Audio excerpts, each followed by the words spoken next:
especifiquemos un poco más. ¿Quién puede mostrar mayor autoridad? De los tres presidentes, ¿no? ¿Quién puede mostrar mayor autoridad?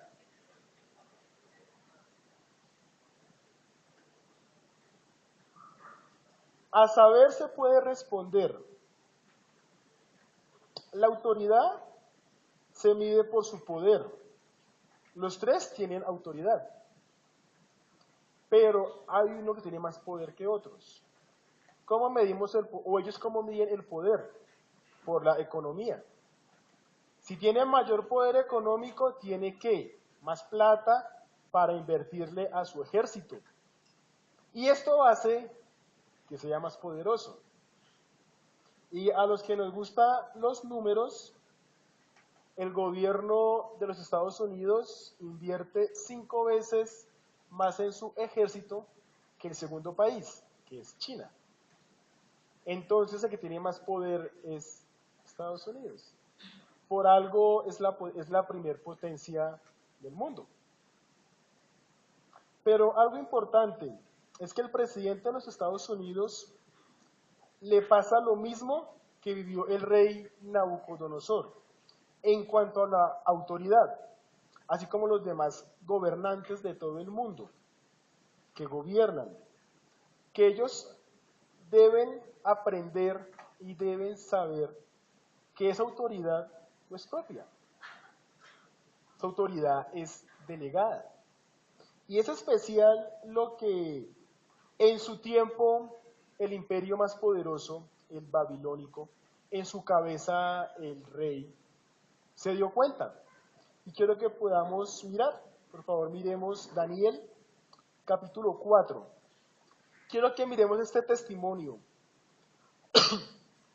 Daniel capítulo 4, versículo 34 al 37.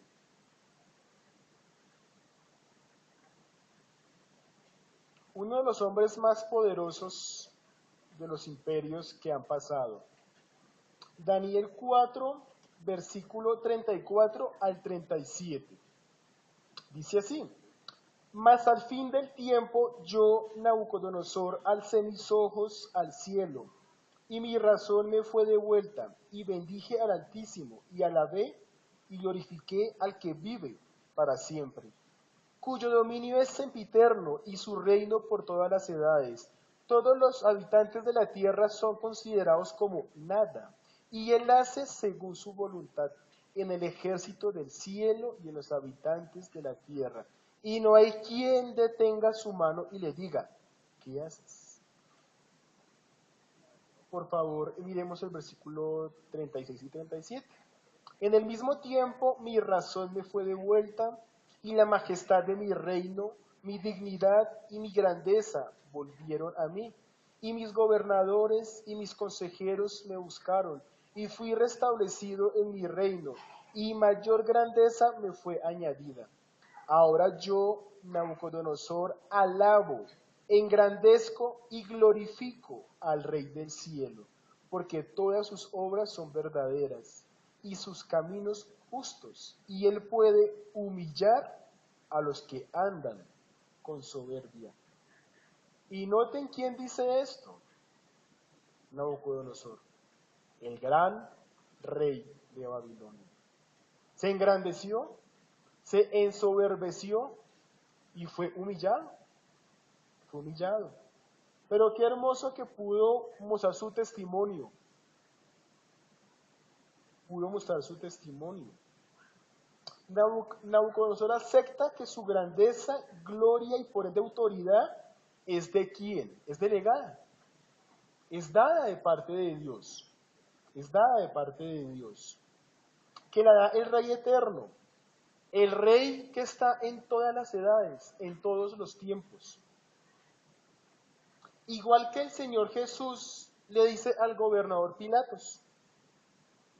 Estos domingos que vamos, más adelante vamos a poderlo mirar con más detalle. Pero miremos el versículo 11 de Juan 19. Juan 19, versículo 11.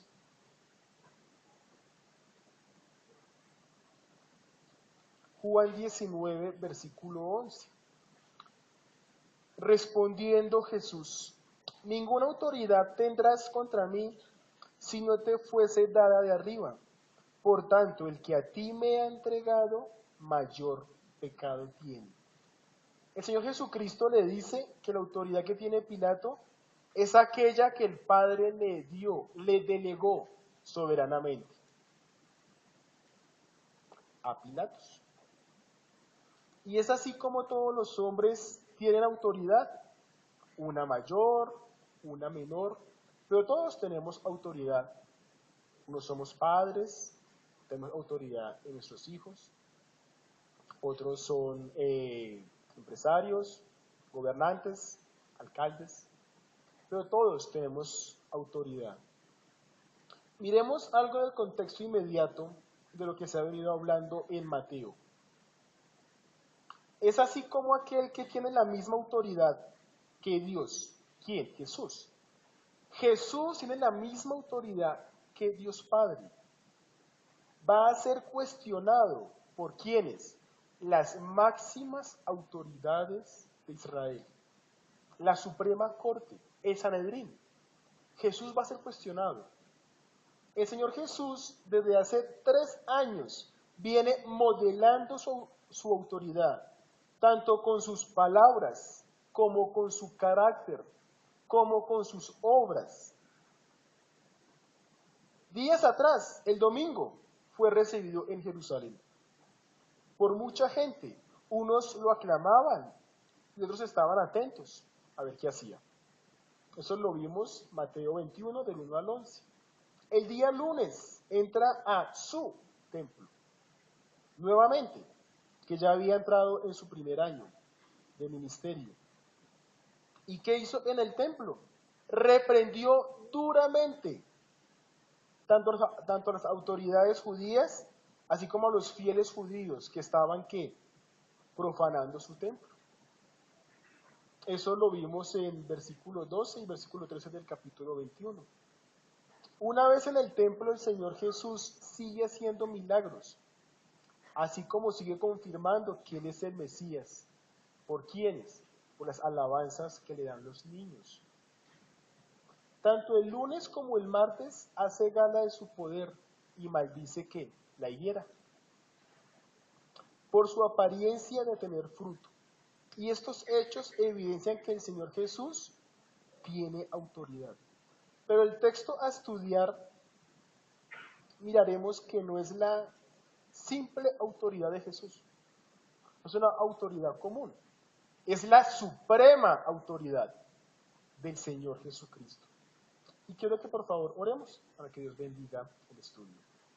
Amado Padre Celestial, estamos delante de ti, primeramente agradecidos porque nos permites venir a tu casa, nos permites congregarnos con tus demás hijos, nos permites hoy en tu glorioso y hermoso día deleitarnos en tu palabra, en tus cánticos, en la comunión, en la cena.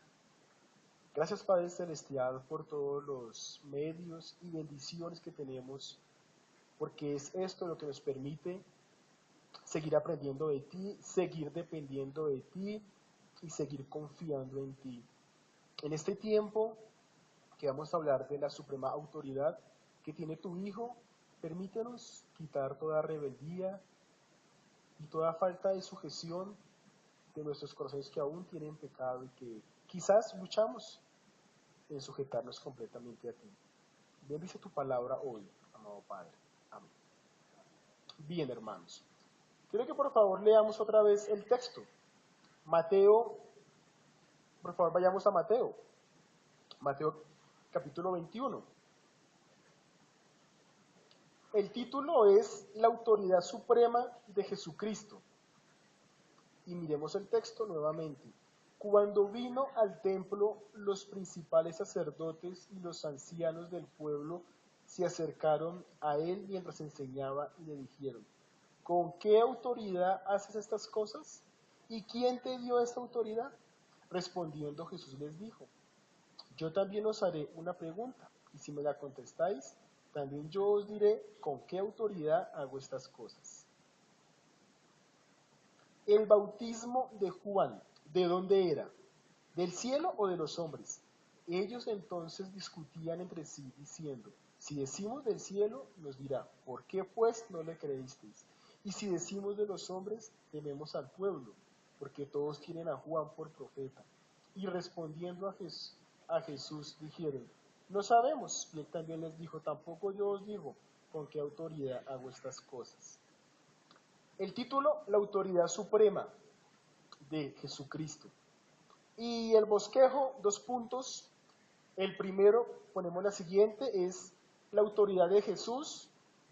Están marcadas en el versículo 23, versículo 24. Segundo, la autoridad de Juan, versículos 25 y 26. Definamos autoridad. Ya pudimos ver algo en la introducción. Miramos autoridad con poder. Es parte de la definición. Aparte de que autoridad es poder legítimo. Es un poder real y pleno para actuar o poseer o controlar o usar o disponer de algo o de alguien. Repito, autoridad es poder legítimo, real y pleno para actuar, para poseer, controlar, usar o disponer de algo o de alguien. Es interesante que la palabra autoridad, para la palabra autoridad hay 5 palabras en griego en el Nuevo Testamento. Y la que aparece en el texto de nuestro pasaje es la palabra exousia, que también tiene 5 traducciones. La primera de ellas es la que aparece en nuestro versículo, en el versículo 23. Y ahí se define o se traduce como la capacidad o poder con el que uno ha sido investido. Capacidad o poder con el que uno ha sido investido. Entonces, ¿qué quiere decir? Los sacerdotes, los fariseos y los principales del templo están diciendo, ¿tú con qué investidura, con qué poder estás haciendo estas cosas? ¿Con qué poder? Otra significado que aparece en el Nuevo Testamento es la que vemos en Mateo 28:18, en la gran comisión, y es la autoridad apostólica que le da Jesús a sus apóstoles. Otro significado es la que vemos en Juan 19:10, que ya leímos, cuando Pilatos tiene el poder o la potestad frente a sus siervos, en este caso, frente a Jesús. Es el poder de la decisión judicial. Otro significado de autoridad de la misma palabra, que es exousia, es la que aparece en Marcos 13:34, que es la autoridad para gobernar. Y la última la vemos en Lucas 4:6, en la tentación del Señor Jesús. La autoridad que tiene ¿quién? Satanás, para ofrecerle dominio y poder al Señor Jesús. Ahora bien, hablemos algo frente a la autoridad de Jesús. La autoridad de Jesús es clara, es demasiado clara, y vamos a ver por qué. Su definición dice que la autoridad es el uso del poder legítimo, es el uso del poder real, es el poder actuar o el poder poseer o el poder controlar o el poder disponer de algo o de alguien. Y a esta altura, en los evangelios, el Señor Jesús ha hecho gala de su autoridad ampliamente. Quiero que miremos unos pasajes Unos los voy a buscar rápidamente por el tiempo y los voy a leer, otros los voy simplemente a nombrar. Donde van a hablar de las evidencias de la clara autoridad que tiene el Señor Jesucristo. Marcos 1:27. En Marcos 1:27 está la autoridad de Jesús. ¿Pero para qué? Su autoridad sobre los demonios. Marcos 1:27. Y todos se asombraron de tal manera que discutían entre sí diciendo, ¿qué es esto? ¿Qué nueva doctrina es esta? ¿Que con autoridad manda a uno de los espíritus inmundos y le obedecen? Asombrados están. Su poder sobre los demonios, su dominio sobre las tormentas. Miremos Lucas 8, 24 y 25. Lucas 8, 24 y 25. Y vinieron a él y le despertaron diciendo, Maestro, Maestro, que perecemos. Despertando, él reprendió al viento y a las olas, y cesaron y se hizo bonanza. Y les dijo, ¿dónde está vuestra fe? Y atemorizados se maravillaban y se decían unos a otros, ¿quién es este que aún a los vientos y a las aguas manda y le obedecen? ¿Qué vemos en Marcos 1:22? Su autoridad en su predicación. Marcos 1:22. Y se admiraban de su doctrina, porque les enseñaba como quien tiene autoridad y no como los escribas. Miremos Marcos 2:28. Su autoridad de disponer del sábado y su correcto uso. Marcos 2:28.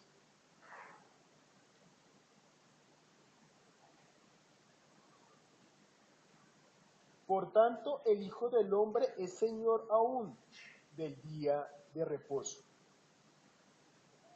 Su autoridad para delegar poder y autoridad a sus discípulos. Eso lo miramos en Mateo. Mateo 10, versículo 1. Entonces, llamando a sus 12 discípulos, les dio autoridad sobre los espíritus inmundos para que los echase fuera y para sanar toda enfermedad y toda dolencia. Mucha autoridad, mucha evidencia de poder es la de nuestro Señor Jesucristo. Su poder para sanar todo tipo de enfermos, Mateo 21:14. Su poder para hacer milagros, multiplicar panes, los peces, convertir el agua en vino y en vino fino, Juan 2:1-11. Su autoridad para condenar, miremos Marcos 3:29. Su autoridad para condenar. Marcos 3, versículo 29. Pero cualquiera que blasfeme contra el Espíritu Santo no tiene jamás perdón, sino que es reo de juicio eterno. ¿Y a quién condena aquí? A los religiosos judíos, a los fariseos, a los saduceos, a los escribas. Su autoridad sobre la muerte, resucitó a Lázaro, resucitó a la hija de la mujer sirofenicia. Su poder sobre el futuro, ¿por qué? A estas alturas ha predicho 3 veces su muerte. Ha predicho la destrucción de Jerusalén, ha profetizado acerca de su resurrección, así como de su segunda venida gloriosa. Entonces, si volvemos a leer el versículo 23, dice, cuando vino al templo, los principales sacerdotes y los ancianos del pueblo se acercaron a él mientras enseñaba y le dijeron, ¿con qué autoridad haces estas cosas? ¿Y quién te dio esa autoridad? Respondiendo Jesús les dijo, yo también os haré una pregunta, y si me la contestáis, también yo os diré con qué autoridad hago estas cosas. Cuando nos referimos a estas cosas, es lo que hemos venido viendo estos domingos. Él entró el domingo de una manera muy especial, Unos adultos lo aclamaban y decían Hosana al hijo de David. El día lunes purificó el templo, sanó enfermos. Cuando dicen estas cosas, los principales sacerdotes, los fariseos, los saduceos, ¿ahí quién está? El Sanedrín está en pleno. Están preocupados. ¿Por qué? Porque ¿quién es la máxima autoridad? Son ellos. La máxima autoridad es Sanedrín. Y ellos son los que le están preguntando, ¿tú con qué autoridad haces estas cosas? ¿Con qué autoridad haces estas cosas? Los líderes entendían que Jesús reclamaba su autoridad de Mesías y querían saber de dónde había recibido tal autoridad. Ciertamente no la había sido recibido de ellos. Pero ¿qué acabamos de ver? Que la autoridad de Jesús es clara, es evidente. Muchos de los milagros que hizo Jesús estaban ¿quiénes? Fariseos, sacerdotes, principales. Y si no estaban, les llegaban a oídos de ellos. Les llegaban a oídos de ellos. La pregunta de los principales sacerdotes y de los ancianos de Jerusalén, con el contexto visto, es una pregunta llena de envidia. ¿Por qué? Porque ellos no tienen tal autoridad. No la tienen. No la tienen. Es una pregunta llena de incredulidad, de ironismo. Estos sacerdotes y ancianos son peores que ¿quién? Que el faraón de Egipto. El faraón de Egipto vio 10 milagros y no creyó. Y estos han visto muchísimos. Han visto muchas señales. Estas autoridades judías son peores que los de Sodoma y Gomorra, porque han visto al Mesías, porque han visto las señales, han visto los milagros.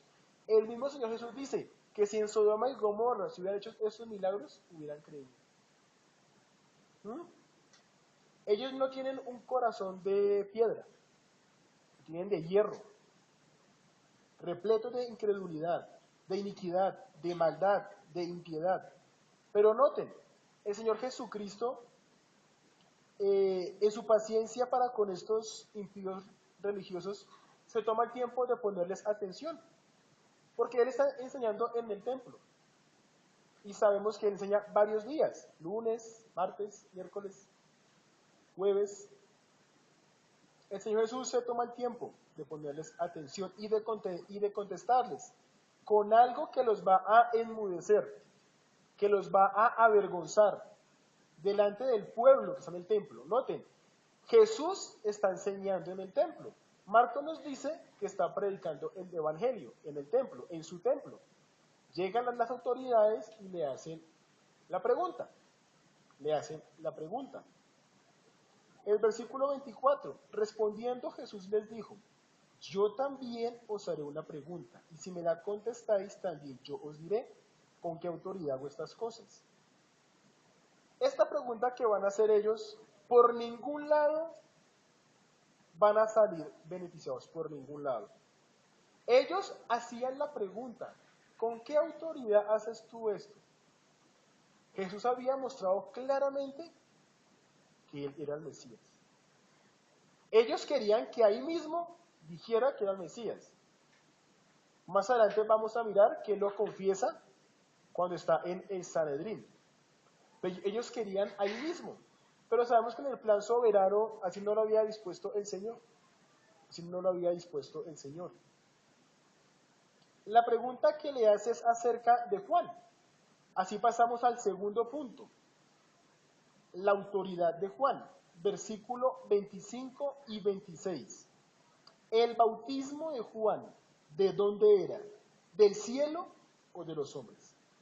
Ellos entonces discutían entre sí, diciendo, si decimos del cielo, nos dirá, ¿por qué pues no le creísteis? Y si decimos de los hombres, tenemos al pueblo, porque todos tienen a Juan por profeta. Quiero que ampliemos la respuesta que debían dar los sacerdotes. y que la dieron indirectamente. Ampliemos la respuesta que debían dar los sacerdotes y los ancianos. Si ustedes notan, la pregunta que hace el Señor Jesús es: ¿el bautismo de Juan de dónde era? ¿Del cielo o de los hombres? Cuando ellos le preguntan al Señor Jesús que con qué autoridad Él hace esto, lo querían encerrar para que dijera delante del pueblo que yo soy el Cristo, yo soy el Mesías. Él no lo quiso decir. Yo les mostré unas evidencias para que contemplemos que Él ya lo había mostrado indirectamente. Ya lo había mostrado. O si no, porque, o cómo explicamos la gran multitud que le seguía. Bien, sabemos que unos lo hacían sinceramente. Sabemos que otros era porque la fama se había corrido. Entonces, el Señor Jesús hace la pregunta, y esa pregunta tiene una respuesta con dos afirmaciones. La primera afirmación es: el bautismo de Juan es del cielo. Esa es la primera afirmación que tenían que dar los sacerdotes. La segunda afirmación es: el bautismo de Juan es de los hombres. Esa es la segunda afirmación que tenía que hacer los sacerdotes. Entonces quiero que contestemos esas dos preguntas. Primero, la primera afirmación: su bautismo era del cielo. ¿Por qué? ¿Por qué el bautismo de Juan era del cielo? Primer argumento: su nacimiento, el nacimiento del que va a bautizar en agua estaba profetizado. El nacimiento del que iba a bautizar en agua estaba profetizado. Eso está en Isaías 40, 3 y 5. Isaías 40, versículo 3 al 5. Voz que clama en el desierto, preparad camino a Jehová, enderezad calzada en la soledad a nuestro Dios. Todo valle sea alzado y bájese todo monte y collado, y lo torcido se enderecerá y lo áspero se allana. Y se manifestará la gloria de Jehová, y toda carne juntamente la verá, porque la boca de Jehová ha hablado. Si pueden buscar ahí Malaquías, por favor leámoslo. Malaquías, capítulo 3, versículo 1. He aquí yo envío mi mensajero, el cual prepara el camino delante de mí, y vendrá súbitamente a su pueblo, el Señor a quien vosotros buscáis, y el ángel del pacto a quien deseáis vosotros. He aquí viene, ha dicho Jehová de los ejércitos. Estos dos pasajes, ¿qué nos dicen? Que vendrá un profeta, un mensajero que hablará desde el desierto.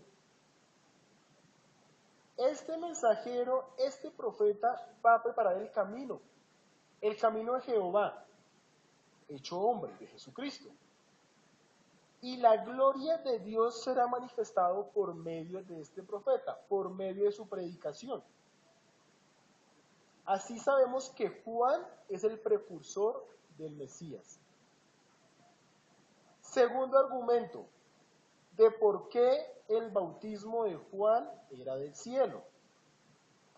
Esta profecía que había sido hecha fue cumplida. Por favor, solo tengamos presente Lucas 1, versículos 5 al 25. Es muy extenso. Lucas 1, versículos 5 al 25. ¿Qué nos dice el texto? Que es el cumplimiento de dicha profecía. Es el cumplimiento de dicha profecía, con muchas cosas especiales. ¿Por qué? Zacarías y Elizabeth eran ya ancianos. Elizabeth era estéril y ancianos. ¿Cómo iban a tener hijos? Pero Dios hace milagros. Dios hace milagros. ¿Y Juan fue qué? Juan fue regenerado desde el vientre de Elizabeth, uno de los pocos creyentes desde su nacimiento. Por eso Juan es muy especial, porque nace en condiciones muy difíciles y con una bendición especial, que es regenerado desde el vientre. Tercer argumento, ¿el bautismo de Juan es del cielo? Sí, ¿por qué? Porque Juan es el más grande profeta. Juan es el más grande profeta. Miremoslo ahí en Mateo 11, Mateo 11, versículo 11. De cierto os digo, entre los que nacen de mujer no se ha levantado otro mayor que Juan el Bautista, pero el más pequeño en el reino de los cielos mayor es que él. Versículo 13 y versículo 14 del mismo capítulo 11 de Mateo. Porque todos los profetas y la ley profetizaron hasta Juan. Y si queréis recibirlo, él es aquel Elías que había de venir. Estos textos que nos dicen, Juan es el profeta más grande porque vio cara a cara al Mesías. Lo vio cara a cara. Algo que anhelaba Isaías, algo que añoraba Jeremías. Juan lo vio cara a cara. Y más adelante vamos a ver que lo bautizó. Y Juan es como Elías, por sus similitudes. Ambos profetas, ambos austeros, sencillos, humildes, con poder de Dios para predicar su palabra. Cuarto argumento, su enseñanza. ¿La enseñanza de quién? De Juan el Bautista. Miremos por favor Lucas capítulo 2. Lucas capítulo 2.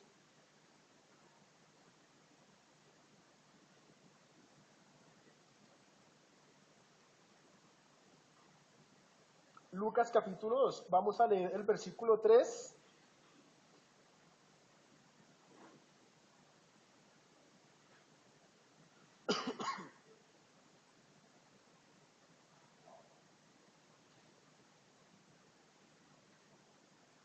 Perdón, es capítulo 3. Lucas 3. Lucas 3. Lucas 3. Lucas 3, versículo 3.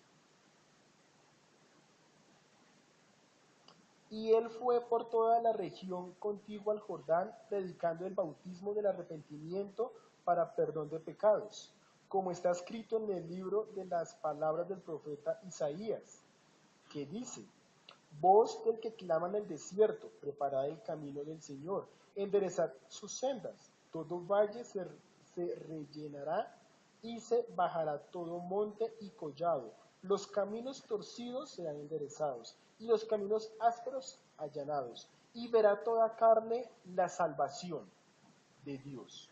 Miremos el versículo 10. Y la gente le preguntaba diciendo, entonces, ¿qué haremos?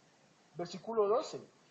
Vinieron también unos publicanos para ser bautizados y le dijeron, maestro, ¿qué haremos? Versículo 14. También le preguntaron unos soldados, decían, ¿y nosotros qué haremos?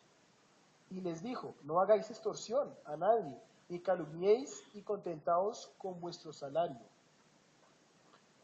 Juan claramente es profeta porque recibe palabra de Dios. Habla al pueblo, los constriñe, les llega al corazón. Lo hace la palabra de Dios a través de Juan. Predicando el arrepentimiento para perdón de pecados. Y notamos claramente que el pueblo venía a Juan, publicanos, soldados.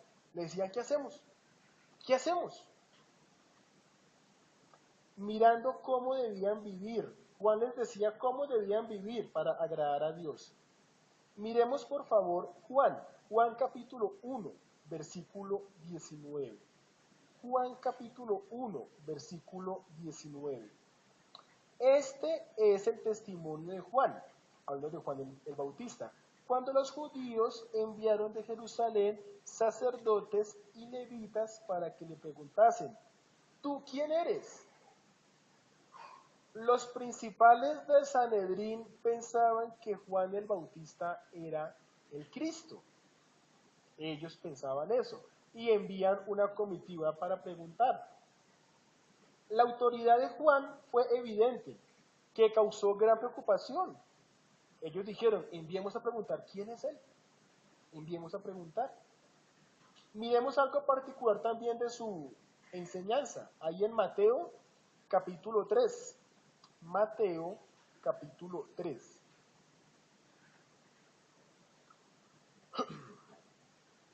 Mateo capítulo 3, versículo 7. Al ver él que muchos de los fariseos y de los saduceos venían a su bautismo, les decía, generación de víboras, ¿quién os enseñó a huir de la ira venidera? Haced pues frutos dignos de arrepentimiento, y no penséis decir dentro de vosotros mismos, a Abraham tenemos por padre, porque yo os digo que Dios puede levantar hijos a Abraham aún de estas piedras. Y ya también el hacha está puesta a la raíz de los árboles. Por tanto, todo árbol que no da buen fruto es cortado y echado en el fuego. Noten, Juan cómo trataba a los religiosos, a los judíos, a las autoridades del tiempo. Les dice a los judíos que eran unas víboras, que debían enseñar menos y evidenciar frutos. O si no, serían condenados. El hacha está puesta en la raíz del árbol.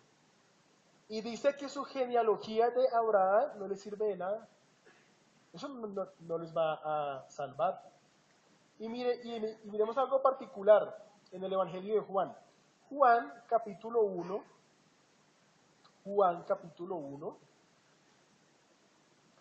versículo 29.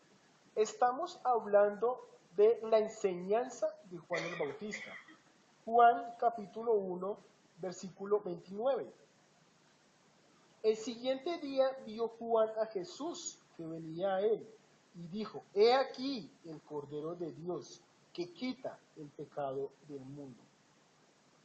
Juan vio al Mesías.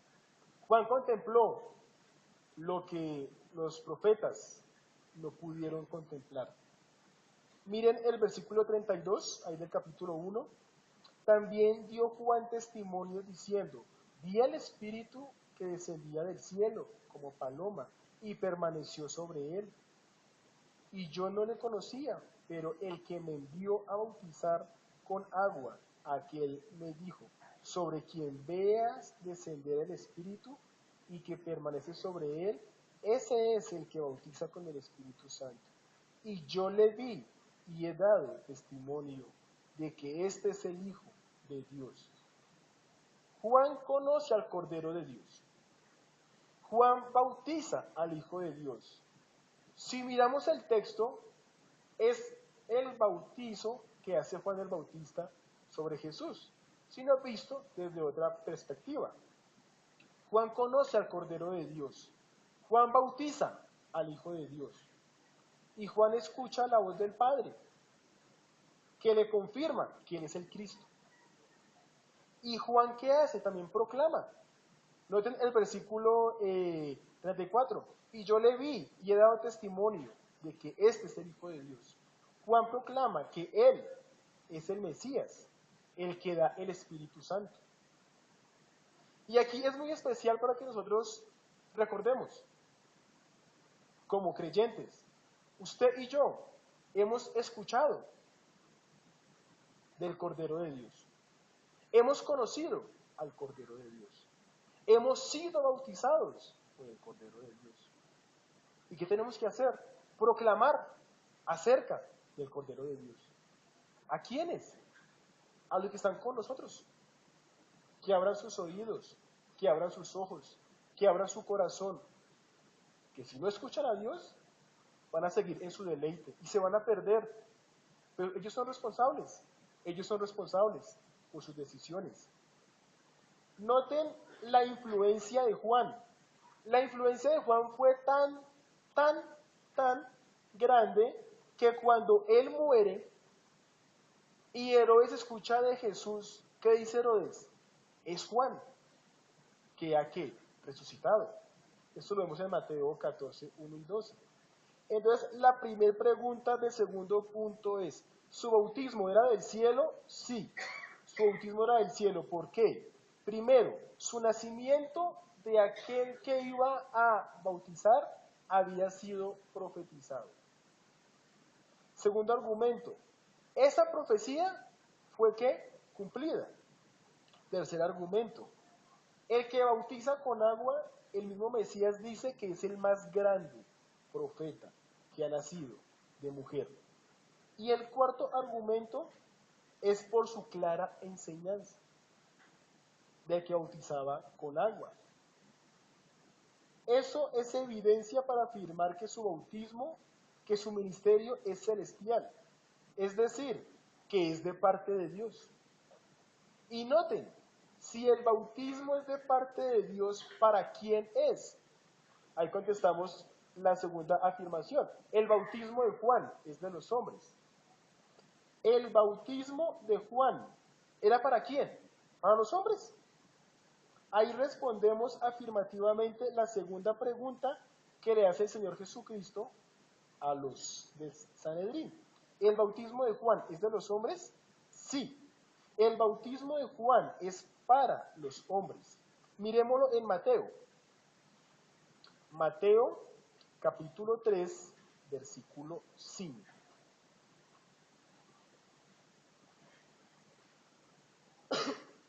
Mateo, capítulo 3, versículo 5. Y salía a él Jerusalén y toda Judea y toda la provincia de alrededor del Jordán, y eran bautizados por él en el Jordán, confesando sus pecados. Juan les predicaba. ¿Juan les predicaba a quién? A los hombres. ¿Qué les predicaba? De la necesidad de un arrepentimiento genuino. Juan les predicaba a los judíos y a los prosélitos de un arrepentimiento genuino. Juan les decía que sus vidas religiosas no contaban ante Dios si no sé qué, si no se arrepentían. Si no se arrepentían. Juan les exhorta que si no hay arrepentimiento, hay juicio, hay condenación. Por eso el agua es un símbolo de ¿qué? De limpieza. El agua es un símbolo de limpieza, de purificación, para judíos que aparentemente estaban limpios, pero estaban inmundos. ¿Por qué? Por mucho ritualismo, y que necesitaban de un arrepentimiento continuo para poder andar en la voluntad de Dios, para poder más adelante escuchar a aquel que predicaba y que daba el Espíritu Santo. Cuando miramos Mateo 3:13 al 15, que nos narra el bautismo de Jesús, es importante el entender por qué el Señor Jesús fue bautizado. Él no fue bautizado porque necesitaba de arrepentimiento, ¿no? Él fue bautizado para mostrar el ejemplo que necesitaban esos a los que Juan había bautizado, del ejemplo de ser limpios, del ejemplo de la identificación con la humanidad en la forma correcta de acercarse al reino de Dios. Tenían que arrepentirse los que Jesús estaba representando, que era a los judíos piadosos que creían en el Mesías, que esperaban al Mesías. Entonces decimos, el hecho de que Juan bautiza a Jesús no debe explicarse como una señal que Jesús necesitaba arrepentimiento, sino que más bien como que por este hecho Jesús se estaba identificando con la humanidad en la forma correcta de acercarse a Jesús o a Dios por medio de un bautismo, el cual Juan ya estaba haciendo. Juan le estaba diciendo, si no se arrepienten, van a tener condenación. Y la muestra del arrepentimiento, ¿cuál era? De que venían a bautizarse. Mateo 21-25 nos dice, el bautismo de Juan, ¿de dónde era? ¿Del cielo o de los hombres? Sí, su bautismo era del cielo. ¿Por qué? Como ya lo dije, su nacimiento fue profetizado, la profecía fue cumplida. Y tercero, Juan fue el más grande profeta. Y cuarto, la enseñanza de Juan fue clara. A la segunda pregunta que hace el Señor Jesús, si el bautismo de Juan es de los hombres, es para los hombres. ¿Por qué? Porque muchos judíos que reconocieron que estaban inmundos y que les era necesario arrepentirse y bautizarse, mostrando así su sinceridad de corazón. Noten, cuando los fariseos se acercan para que Juan los bautice, él se indigna y les dice, generación de víboras, ¿ustedes creen que se van a escapar del juicio? Ustedes están siendo hipócritas. ¿Por qué? Porque los judíos religiosos enseñaban la ley. Y Juan sabía que su vida no era correcta.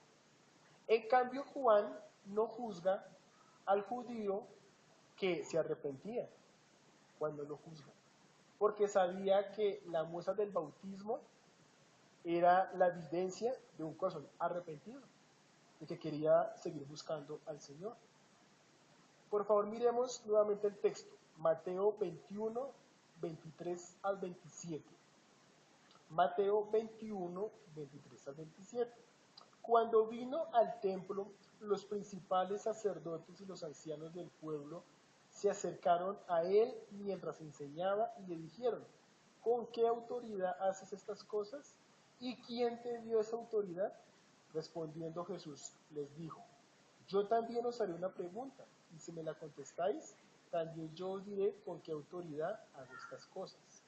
El bautismo de Juan, ¿de dónde era? ¿Del cielo o de los hombres? Ellos entonces discutían entre sí, diciendo, si decimos del cielo, nos dirá, ¿por qué pues no le creísteis? Y si decimos de los hombres, tenemos al pueblo, porque todos tienen a Juan por profeta.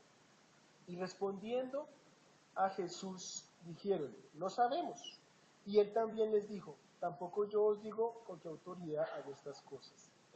Pensemos en esto. Como ya lo dije, el Señor Jesús les respondió indirectamente. ¿Por qué? Porque las evidencias de su autoridad habían sido ya vistas. Enseñaba con autoridad, hacía milagros, perdonaba pecados, daba vida eterna. ¿Eso quién lo hace? Dios. Solo lo hace Dios. Solo lo hace Dios. Y otra forma de que podemos decir que el Señor ya lo había respondido es afirmando que el Señor Jesús es la perfecta sabiduría, el completo conocimiento, la absoluta inteligencia. ¿Por qué? Porque los fariseos querían tenderle una trampa. Y ellos fueron encerrados en su misma trampa. ¿Por qué? Porque los fariseos dijeron, no sabemos. Están diciendo que no saben delante de la gente. La Suprema Corte de Israel, el Sanedrín, los más sabios, los más doctos, están diciendo, no sabemos. Yo les dije, ellos al hacer esa pregunta, por cualquier lado iban a perder. Ellos mismos dicen, si decimos del cielo, van a ser enjuiciados. Si decimos de los hombres, van a ser enjuiciados. Y si no responden, ellos mismos están poniendo en tela de juicio su supuesta autoridad, su supuesta sabiduría. su supuesto vasto conocimiento. ¿Por qué? Porque ellos eran los guías religiosos del Sanedrín. Conclusiones, mis hermanos. Primera, la autoridad de Jesús es clara, es suficiente y es contundente. ¿Por qué? Por su doctrina, por su enseñanza y por sus obras. Segunda conclusión, los principales sacerdotes y ancianos no respondieron por temor y por vergüenza ante el pueblo que estaba en el templo. Y como lo notamos, ellos terminaron avergonzados porque no pudieron responder. Y tercera conclusión, el Sanedrín en pleno queda en ridículo porque mostraron ignorancia ante Jesús.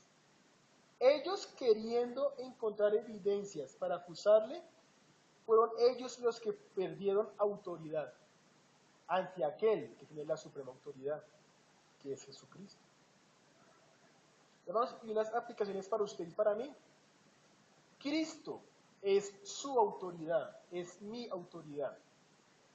Si Cristo es su autoridad y mi autoridad, debemos estar tranquilos. ¿Por qué? Porque Cristo a usted y a mí nos anima, nos conforta y nos consuela. ¿En qué? En las pruebas, en las dificultades. ¿Por medio de qué? De su palabra. Cristo es su autoridad y mi autoridad, ¿para qué? Para que usted y yo seamos exhortados. ¿Y para qué más? Para que seamos restaurados. Cristo es su autoridad y es mi autoridad. ¿Para qué? Para ser instados a permanecer, a continuar su profesión de fe y la mía. Así mis queridos hermanos, por favor, les pido que oremos. Padre Celestial, Padre amado, no es fácil hablar de tu palabra en tu iglesia, pero confío, Santo Padre, en tu Santo Espíritu que nos da entendimiento, nos da comprensión, nos permite que tu palabra sea clara en nuestros corazones, así quizás el siervo no sea claro. Te pido, Señor de la gloria, que tengamos por suprema autoridad que está en tu palabra, que seamos acudiendo a ella cada día, constantemente. Sabes tú, amado Padre, que todos y cada uno de mis hermanos pasan por dificultades, por pruebas, por enfermedad, por decisiones difíciles, por desánimo, por pecados. Y sabemos que tú eres la suprema autoridad y que has dejado esa autoridad en tu palabra, a la cual tenemos que acudir todos, sedientos, hambrientos, para que nos seas dando la guía, amado Señor. Padre Celestial, estamos a punto de ver en el Evangelio de Mateo que tu Hijo va a cumplir tu plan perfecto. Aquel plan que en muchos ya hemos vivido, estamos viviendo y seguimos caminando hacia ti. Te pido en este momento que nos sigas animando, que nos sigas exhortando y que nos sigas instando a seguir adelante. Tú sabes, amado Padre, que como hombres fallamos y que necesitamos de tu ayuda y de tu espíritu para seguir adelante. En el nombre de Jesús, amén. Hermanos, muchas gracias por su tiempo.